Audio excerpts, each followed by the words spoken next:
It's incredible to think that it's been 10 years since the Costa Concordia sank off the island of Giglio. I was able to cruise on that ship back in May of 2008, and you'll see some photos of that cruise throughout this video. I also got to see the ship in very different circumstances while at Genoa in 2015 as it was being scrapped. And again, I'll have a few images come throughout this video. So today we're going to talk about the Costa Concordia and two particular books that look at Costa cruises. But first let's discuss Costa Concordia.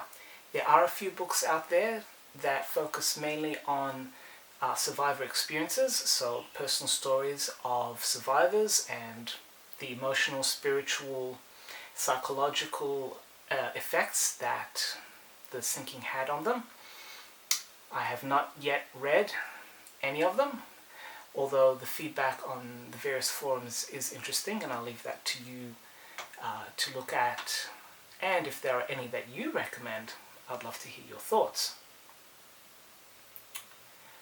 The investigation report has been released, and there is a link down under this video that you can read the full report of everything, and many things did go wrong on that fateful night.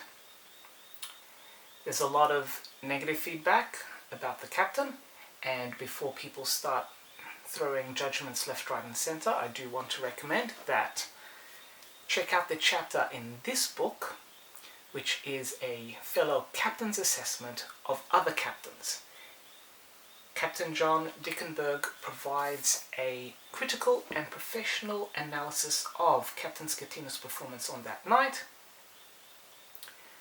and it is best first to hear from an authority before throwing opinions around. Having said that, many things did go wrong, and Schettino was one of them. When I was on the cruise back in 2008, he was not yet a captain on board the Concordia at the time. It was a different gentleman.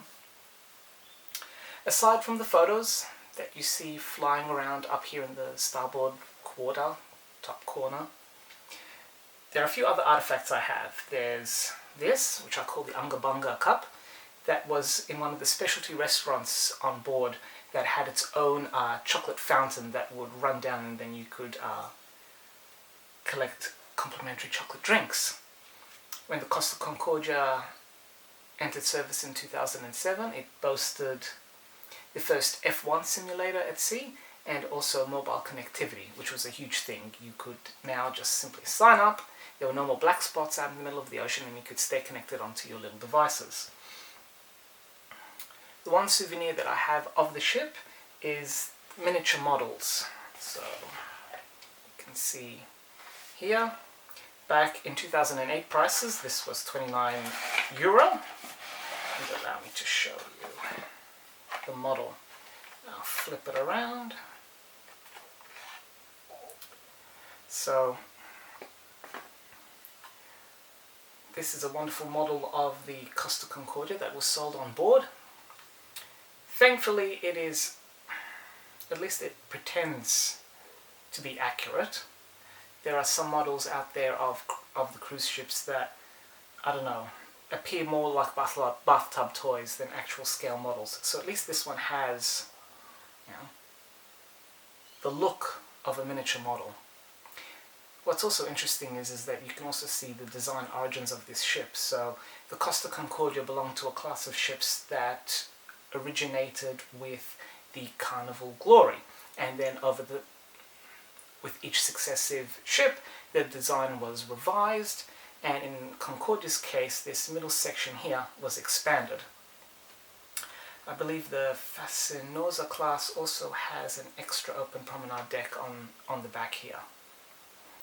Anyway, it's incredible to think that this is one of the few souvenirs left of a ship that back in 2007 was, you know, the pride and glory of the Costa Cruises fleet, and indeed one of the largest cruise ships that were in service at the time. So, putting aside our dear Costa Concordia,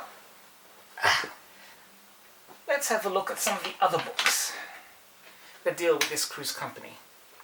In 2012, just after the Costa Concordia went down, this book came out by Bruce Peter and published by Ferry Publications.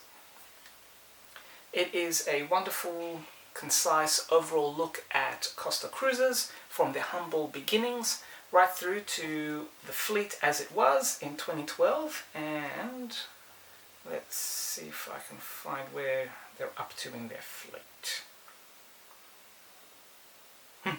Yep, so according to this book, the latest ships are the Favolosa and the Fascinosa. And let me open up. There's some beautiful spreads here of the Concordia. So Bruce Peter is known mainly for his books on ferries. He has one on the design of cruise ships that is a wonderful complementary volume to Philip Dawson's amazing works. So the subject matter is in good hands. This guy knows what he's talking about.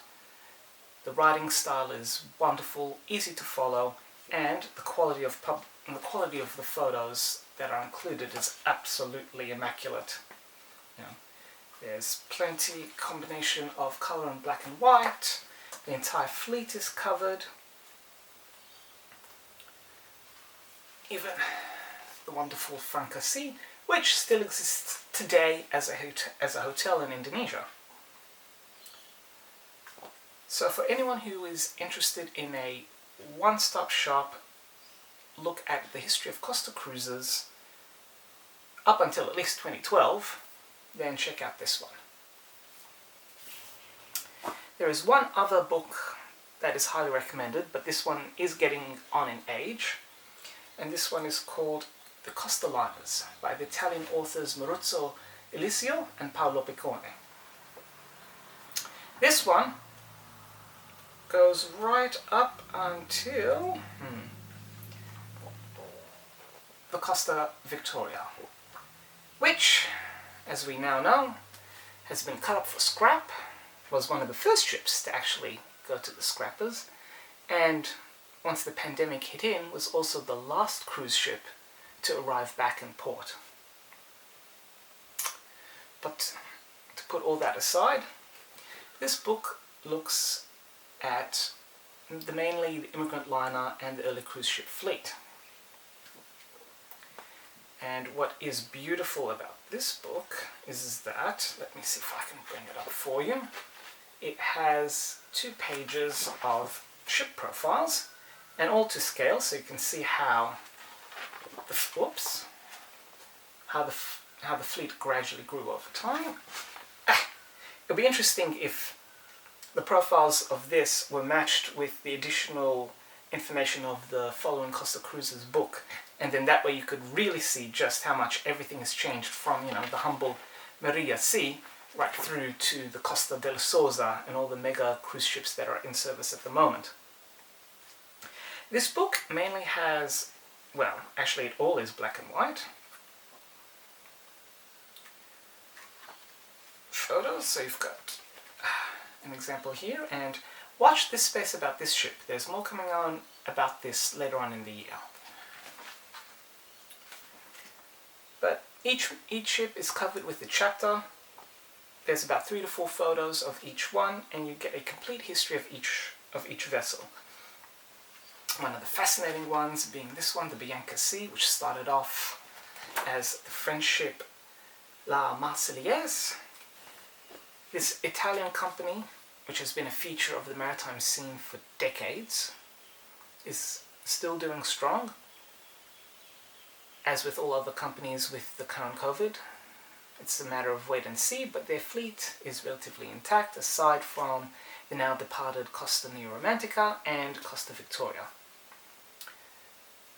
But for those who are interested in reading about the fleet and its origins, then please check out these books. I mean, these are masters in their field, so you have 4 captain's hats for this one. It would be beautiful if it were to ever be republished, have an expanded version, some additional color photos, but really, this is a beautiful book. highly recommended. And then you have Costa Cruises, which comes in about 4 stars as well. This one is lavishly illustrated. It's a breezy, well-written look at the history of the fleet, and unfortunately it was timed just after the Costa Concordia had gone down. So when you read the later chapters, Costa Concordia is still in the present tense. So there we have it. The poor unfortunate Costa Concordia and 2 books dealing with Costa Cruises. And I will leave you with one more look at the model. And if there are any other shipwrecks, cruise ships, ocean liners that you'd like to be reviewed, just let me know in the comments below and I'll add it to the list. And until next time everyone, enjoy and happy reading.